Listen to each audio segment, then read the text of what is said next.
며칠째 나는 같은 페이지에서 멈춰 있었습니다. 모니터 속 뉴스 편집창은 멈췄고 마우스는 손 안에서 땀에 젖은 채 고정되어 있었습니다. 딸깍이는 소리 하나 없는 사무실 구석. 나는 책상 위에 펼쳐둔 흑백 사진을 뚫어지게 바라보고 있었습니다. 사진 속 젊은 남자는 분명히 내 아버지였습니다.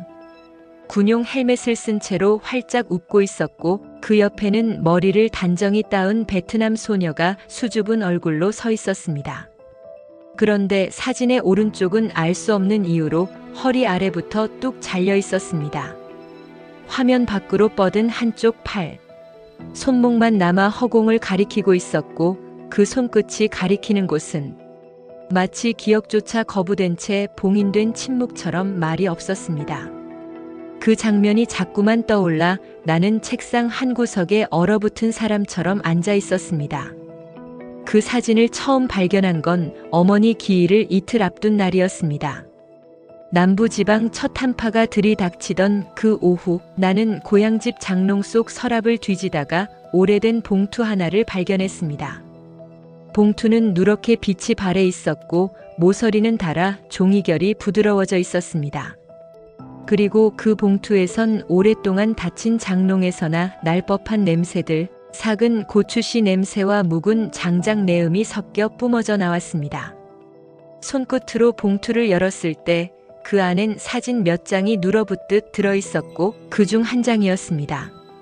문제의 사진은 처음 그 사진을 보았을 때 나는 그 미소보다도 사진 오른쪽에서 허공을 가리키고 있는 팔 하나에 먼저 시선이 박혔습니다.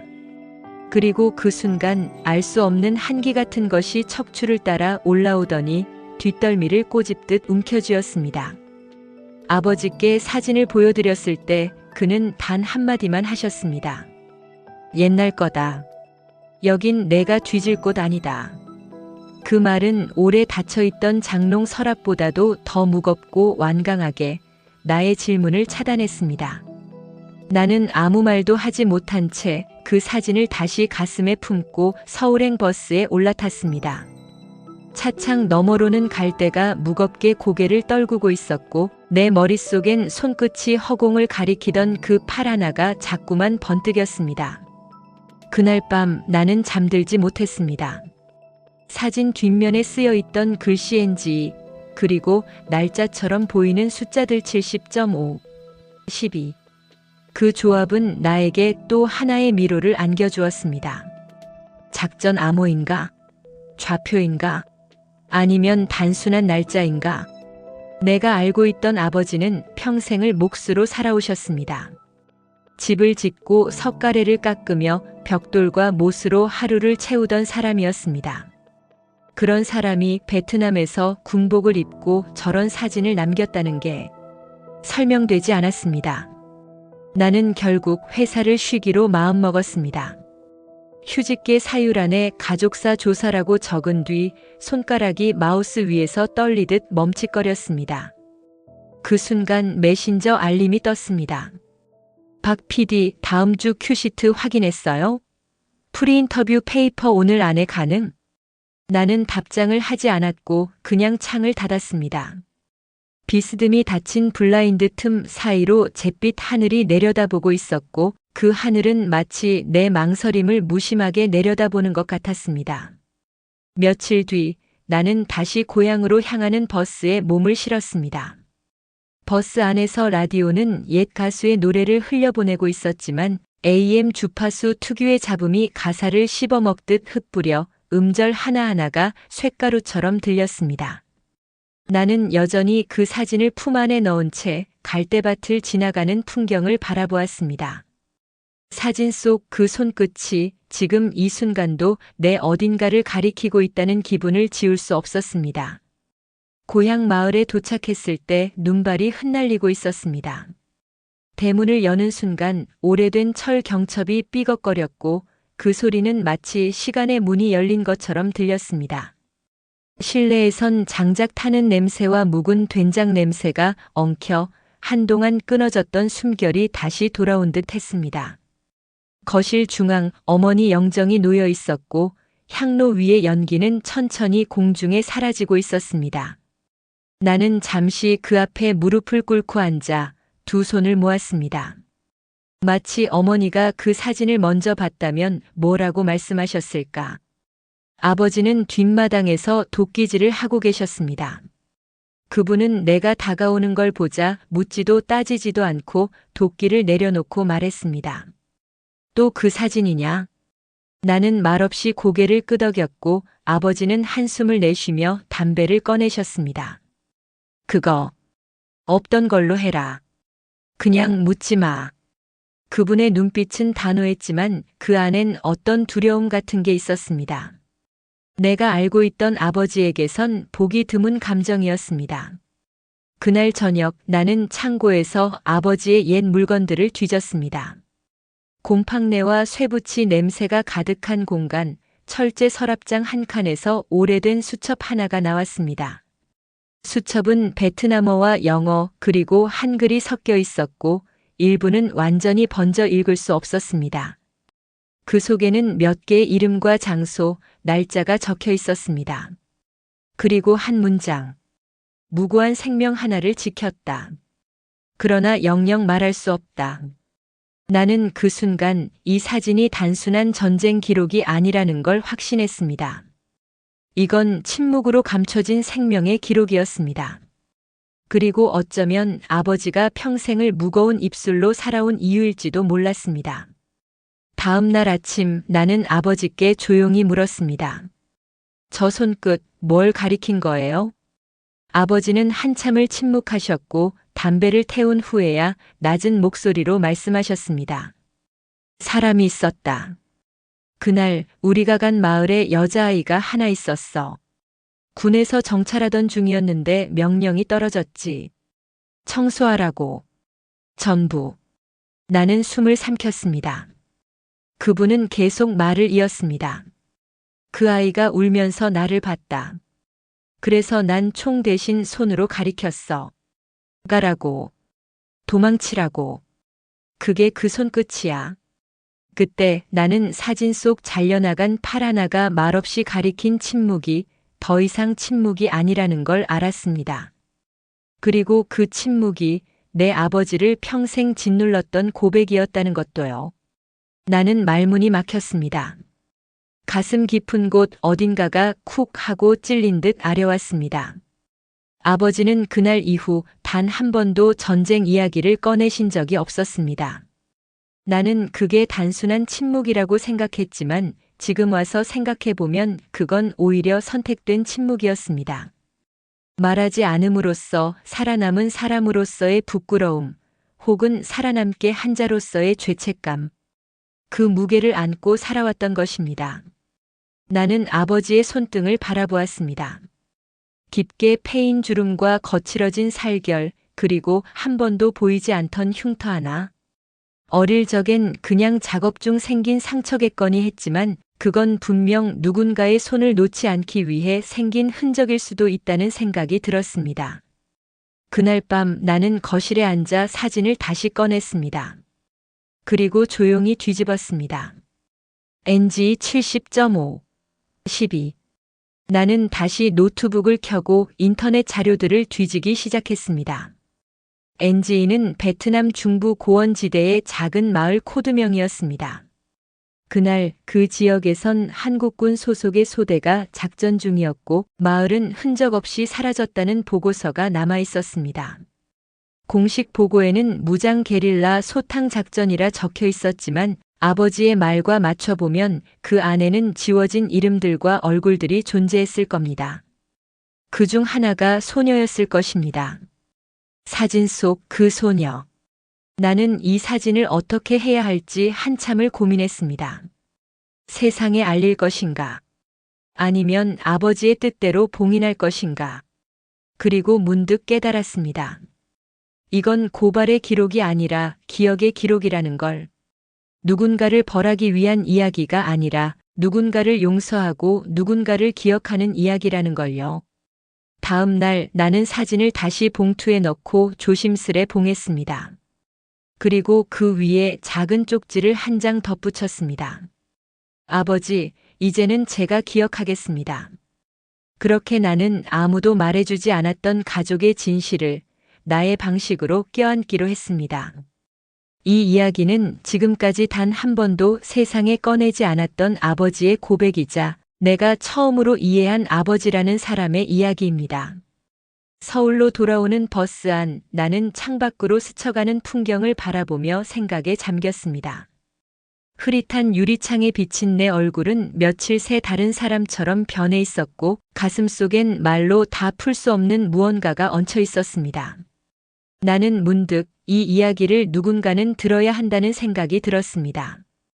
아버지가 직접 말할 수 없다면 그 대신 내가 기록할 수는 있지 않을까. 말해주지 못했던 진실을 누군가의 입이 아니라 누군가의 시선으로 남기고 싶다는 마음이 생겼습니다. 그것이 바로 내가 이 이야기를 다큐로 만들기로 결심한 순간이었습니다. 기록은 때론 기억보다 오래 남습니다. 그리고 그 기록이 누군가의 삶을 조금이라도 이해하게 만들 수 있다면 그것만으로도 아버지의 침묵은 헛되지 않았다고 믿고 싶었습니다. 사무실로 돌아온 뒤 나는 프로젝트 보드에 한 장의 사진을 다시 붙였습니다.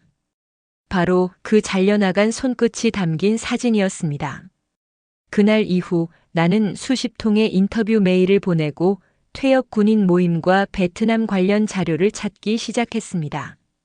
사진 속 그 침묵은 더 이상 나를 얼게 하지 않았습니다. 오히려 나를 움직이게 하는 불씨가 되었습니다. 그리고 어렴풋이 알게 되었습니다. 아버지는 전쟁의 피해자도 가해자도 아니었습니다. 그저 한 사람의 인간이었습니다. 극한의 선택 앞에서 끝까지 사람을 사람으로 남기고자 했던 그 손끝의 의미를 나는 이제야 조금 알 것 같았습니다. 그날 이후 나는 매일 아버지를 새롭게 배워갔습니다. 그의 말투, 걸음걸이, 침묵의 무게까지도. 그리고 언젠가 내 아이가 물을지도 모릅니다. 아빠, 이 사람 누구야? 그때 나는 말해주려 합니다. 이분은 너의 할아버지야. 누구보다 용감했던 사람이지. 말보다 더 깊이 남는 기억이 있다는 것을 나는 이제야 이해했습니다. 그리하여 나는 이 이야기를 남깁니다. 사라진 이름들, 잘려나간 팔, 그리고 한 장의 사진. 그 안에 담긴 침묵과 숨결을 이젠 내가 대신 기억하겠습니다. 서울로 돌아온 나는 며칠 동안 거의 잠을 자지 못했습니다. 사진 속 손끝이 가리킨 침묵은 여전히 내 안에서 파문처럼 번졌고 그날 이후 아버지의 담담한 고백은 귓가를 떠나지 않았습니다. 그게 그 손끝이야. 그 말 한 줄이 내 안에서 너무도 크게 울렸습니다. 나는 더 이상 멈춰 있을 수 없었습니다. 회사에 휴직계를 정식으로 제출했고 사무실 컴퓨터에 저장된 편집 프로젝트를 모두 백업한 후 책상 위를 비웠습니다. 책상을 정리하며 내 자리 앞 유리에 붙어있던 작은 메모가 눈에 띄었습니다. 기록은 기억보다 오래간다. 그건 내가 대학 시절 다큐멘터리 수업에서 배운 문장이었고 내 일의 원칙처럼 여겼던 말이었습니다. 그리고 지금 그 문장이 나 자신에게 던지는 질문처럼 느껴졌습니다. 나는 첫 번째 발걸음으로 국가기록원 전자문서관에 접속했습니다. 국방부의 작전 기록 중 NG-2와 관련된 자료를 찾아보기 위해서였습니다. 그러나 비공개 처리된 항목이 많았고 접근이 가능한 정보는 제한적이었습니다. 그중 일부 작전 시점이 유사한 시기의 군 소식지와 사진이 남아 있었습니다. 사진 속 군인들의 배경은 낯설고도 익숙한 풍경이었고 그중 한 장에서 나는 아버지의 뒷모습과 유사한 실루엣을 발견했습니다. 사진은 흐릿했지만 팔의 움직임과 헬멧의 각도, 자세가 너무도 익숙했습니다. 그건 내 기억 속 아버지가 일하던 모습과 겹쳐졌습니다. 혹시나 하는 마음에 나는 해당 사진을 캡처하고 이미지를 보정해 확대했습니다.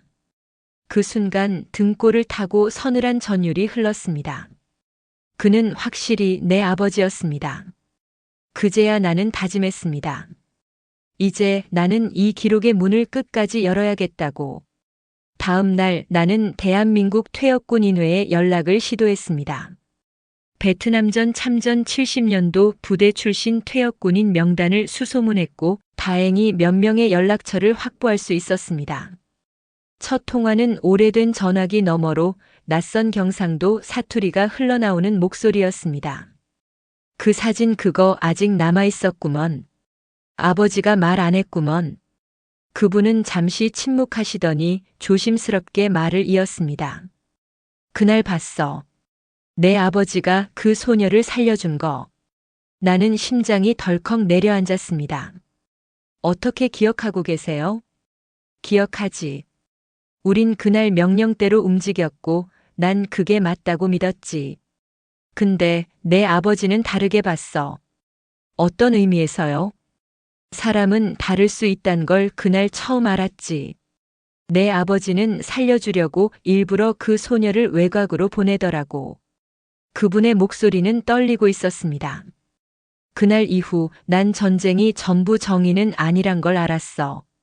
나는 말없이 수화기를 붙잡고 한동안 숨조차 쉬지 못했습니다. 그리고 전화를 끊은 뒤 오래도록 울었습니다. 아버지가 그날 무엇을 지키려 했는지, 그 침묵 속에 어떤 무게를 감추고 살았는지를 나는 이제야 조금씩 이해하게 되었던 겁니다. 나는 다시 수첩을 꺼내 들었습니다. 그날 밤 아버지가 말했던 구절.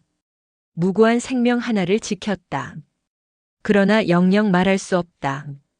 그 문장을 노트에 옮겨 적으며 나는 다시 자료를 정리하기 시작했습니다.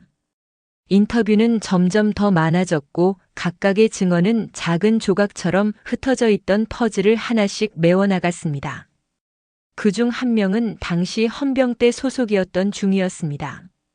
그는 나를 처음 보자마자 물었습니다. 당신 박도식 상사의 아들인가? 나는 순간적으로 움찔했고 고개를 끄덕였습니다. 당신 아버지 진짜 대단한 분이었어. 우린 다 명령대로 움직였지. 하지만 그 사람은 잠시라도 사람의 눈을 봤어. 그는 말을 이으며 작은 수첩 하나를 꺼내 보여주었습니다. 이건 내 개인 기록이야. 그날 작전 기록을 수기로 남긴 거지. 나는 숨을 죽이고 수첩을 받아들었습니다. 거기엔 작전 지시 전원 소탕이라는 붉은 글씨 아래 작은 문장이 적혀 있었습니다. 상사 박도식 민간인 발견 후 지시 불이행. 방향 지시 후 외곽 유도. 나는 입술을 깨물었습니다. 그는 자신의 목숨과 명령을 바꿔가며 한 아이를 살리려 했던 겁니다. 그리고 그 대가는 이후의 침묵이었을 겁니다. 그날 이후 아버지는 군을 자진 전역했고 어머니와 결혼한 후 외지로 이사를 가 몫으로 살아갔습니다. 나는 아버지의 이력서에서 왜 그렇게 많은 이직 기록이 있었는지, 왜 늘 자영업이나 도급 같은 단어들이 적혀 있었는지 그제야 이해가 되었습니다. 그는 자신의 이름이 남지 않기를 바랐던 사람입니다. 기록되지 않기를 택한 묵묵한 증인이었던 겁니다. 그리고 나는 그 기록을 이제야 꺼내는 유일한 목격자가 되었습니다.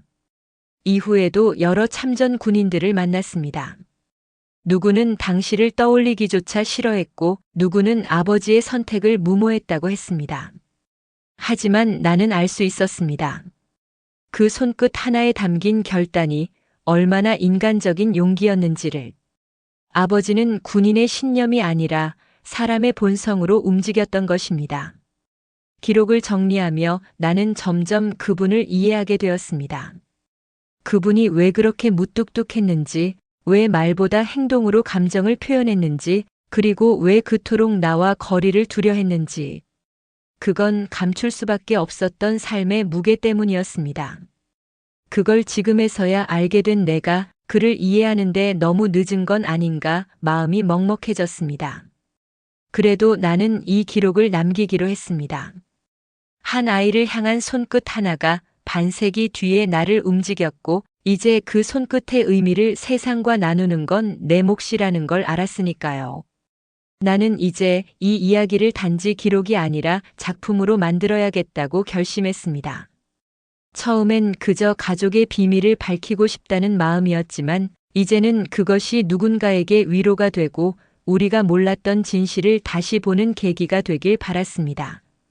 나는 서랍 깊숙이 숨겨두었던 다큐멘터리 기획서를 다시 꺼내 들었습니다. 그리고 처음으로 제목을 적었습니다. 아버지가 전쟁에서 숨긴 이야기. 이제야 이 이야기는 나에게도 아버지에게도 제자리를 찾은 듯 했습니다. 나는 영상의 오프닝 장면을 구상했습니다. 흑백 사진 하나. 웃고 있는 젊은 아버지. 그리고 잘려나간 팔 하나. 그리고 그 손끝이 가리키던 곳. 그 한 장면 안에 담긴 말 없는 진실이 이 모든 이야기를 시작하게 만들었습니다. 어쩌면 나는 지금 아버지와 함께 이 이야기를 만들고 있는 것인지도 모릅니다. 그가 하지 못한 말을 내가 대신 전하고, 그가 꺼내지 못한 기억을 내가 대신 남기고, 이것이 바로 내가 태어나 처음으로 아버지를 기억하는 방식이자 우리가 서로를 이어주는 다리일지도 모릅니다. 나는 이제야 깨달았습니다. 기억은 단지 떠올리는 것이 아니라 책임지고 이어가는 것이라는 걸.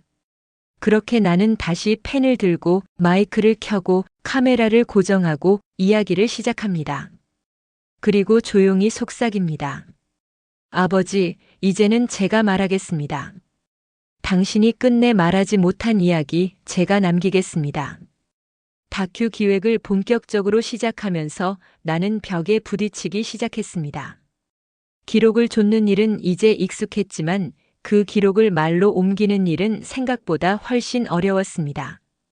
어떤 단어는 너무 가볍고 어떤 문장은 너무 무거웠습니다. 나는 매일 밤 편집실에서 혼자 아버지의 사진을 바라보며 어떻게 이 이야기를 시작할지 고민했습니다. 그런데 그 즈음 예상치 못한 일이 벌어졌습니다. 어머니의 여동생, 그러니까 이모가 전화를 걸어왔습니다. 너 도식이 오빠 이야기 다큐 만든다며? 놀란 나는 아무 말도 하지 못했습니다.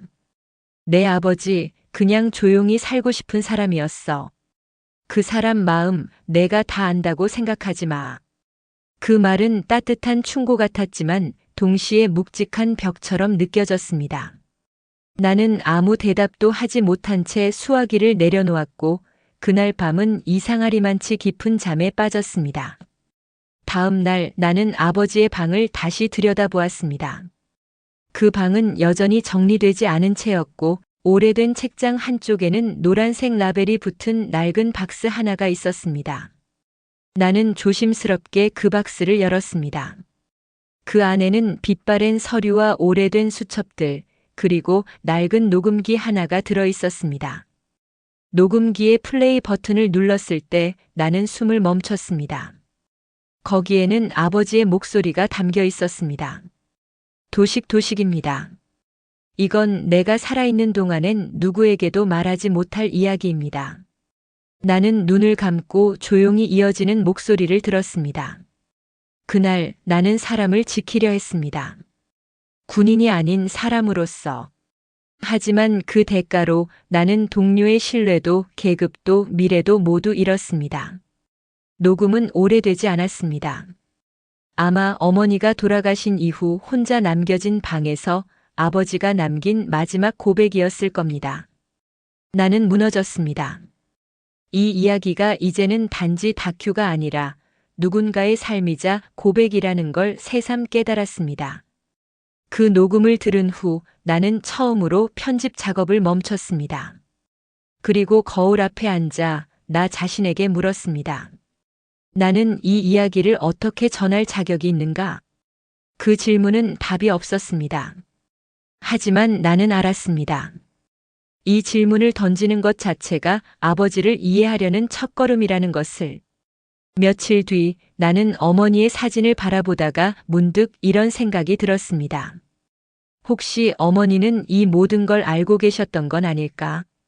아버지의 침묵을 오히려 가장 가까운 자리에서 오래 들으며 살아왔던 사람.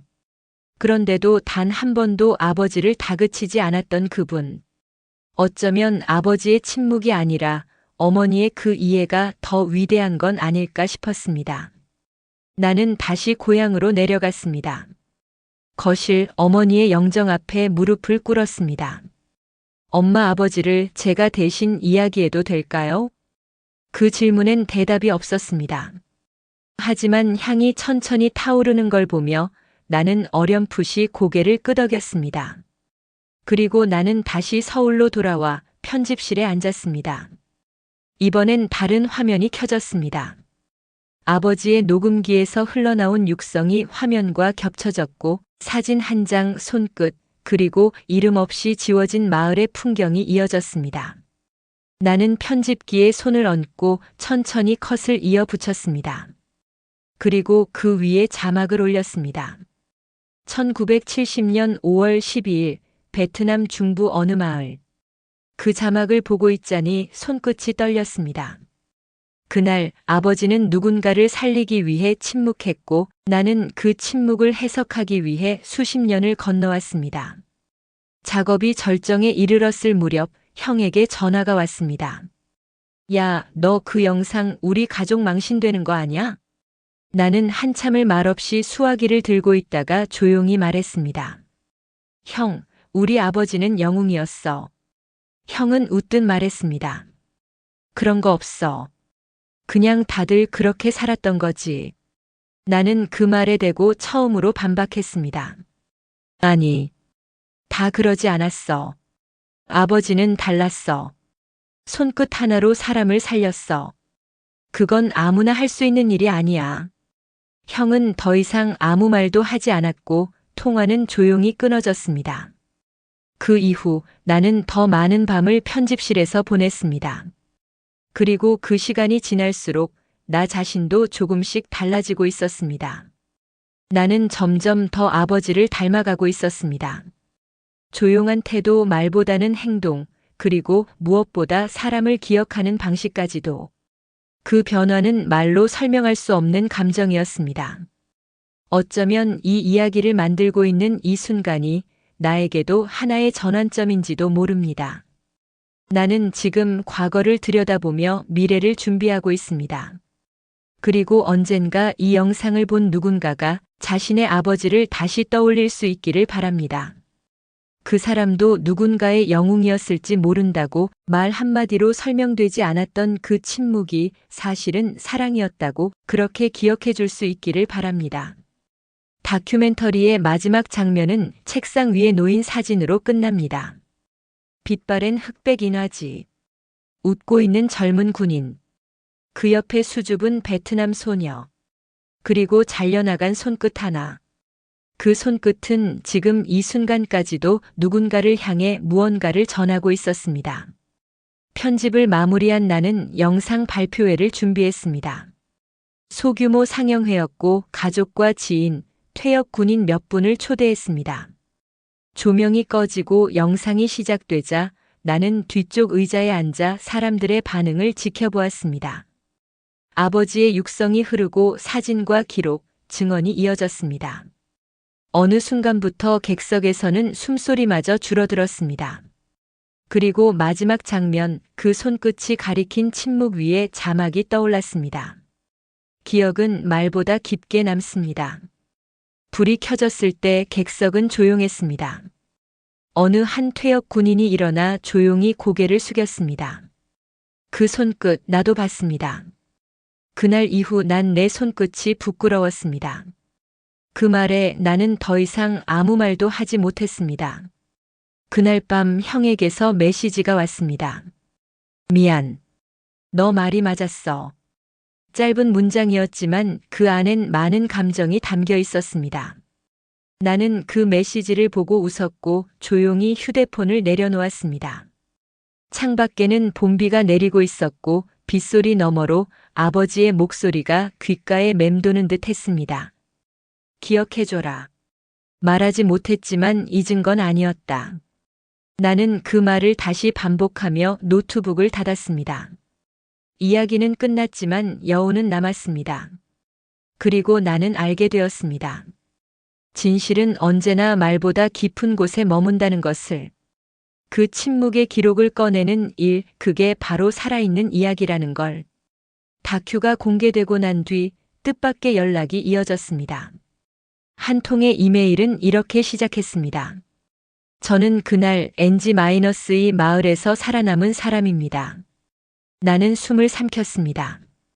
그녀는 지금은 미국에 거주하는 베트남계 한국인 2세였고 자신의 어머니가 생전에 어느 한국군 병사가 목숨을 걸고 도망치라고 손짓을 했다고 이야기했었다고 했습니다. 그 손짓 하나로 살아남았고 그 후 가족과 함께 국경을 넘어 정착하게 됐다고 했습니다. 그녀는 덧붙였습니다. 그 이야기가 바로 당신의 아버지였다는 걸 이제야 알게 됐습니다. 그 메시지를 읽는 순간 나는 눈을 감고 깊이 숨을 들이쉬었습니다.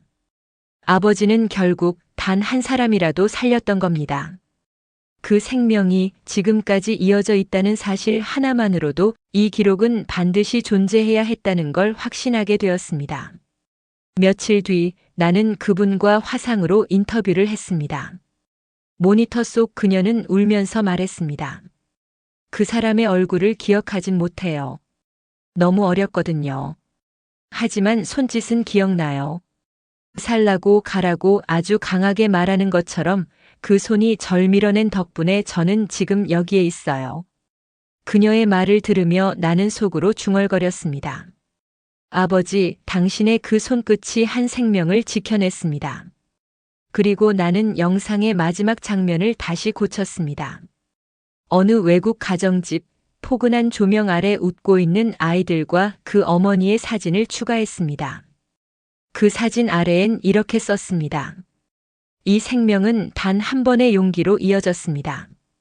다큐멘터리는 점차 사람들 사이에 퍼졌고 특정한 연령대가 아닌 다양한 세대의 사람들이 반응을 보였습니다. 어떤 이는 자신이 잊고 지냈던 아버지를 떠올렸고 어떤 이는 그때 말하지 못했던 진심을 대신 전해줘서 고맙다고 했습니다. 나는 매일 메시지를 읽으며 아버지가 남긴 작은 선택이 얼마나 큰 의미였는지를 되새겼습니다. 그리고 더는 그 이야기를 나만의 것으로 간직하지 않기로 했습니다. 나는 이 프로젝트의 마지막 장면을 아버지의 방에 있는 녹음기를 다시 촬영하는 것으로 정했습니다. 녹음기를 클로즈업하면 플레이 버튼 위에 먼지가 내려앉아 있고 그 위에 자막이 올라갑니다. 기억은 말보다 오래 남는다. 그리고 이어지는 마지막 내레이션. 우리는 오늘도 누군가의 살아있는 이야기를 기다립니다. 당신 곁의 감동을 우리가 대신 기억하겠습니다. 지금까지 살아있는 이야기였습니다. 영상이 마무리되고도 한참 동안 나는 자리에 앉아 있었습니다. 불이 다시 켜졌지만 객석은 쉽게 일어나지 않았고 어떤 이들은 조용히 눈물을 훔쳤습니다. 그 장면들을 바라보며 나는 생각했습니다. 아버지, 우리가 아무것도 남기지 않은 것이 아니었네요. 살아있는 이야기란 바로 이런 것이었습니다. 누군가의 침묵을 대신 들여다보고 그 안에 담긴 무게를 이해하고 그 마음을 다음 세대에게 전하는 일. 그건 단순히 기록이나 영상이 아니라 누군가의 삶 전체를 새기는 일이었습니다. 나는 종종 편집실 한켠에 걸려있는 아버지의 사진을 바라보며 묻곤 했습니다. 당신은 왜 그렇게 아무 말도 하지 않으셨어요? 이제야 대답이 들리는 듯 합니다. 누군가는 말하지 않아도 알아주길 바랐다. 그날 이후 나는 매일 글을 씁니다.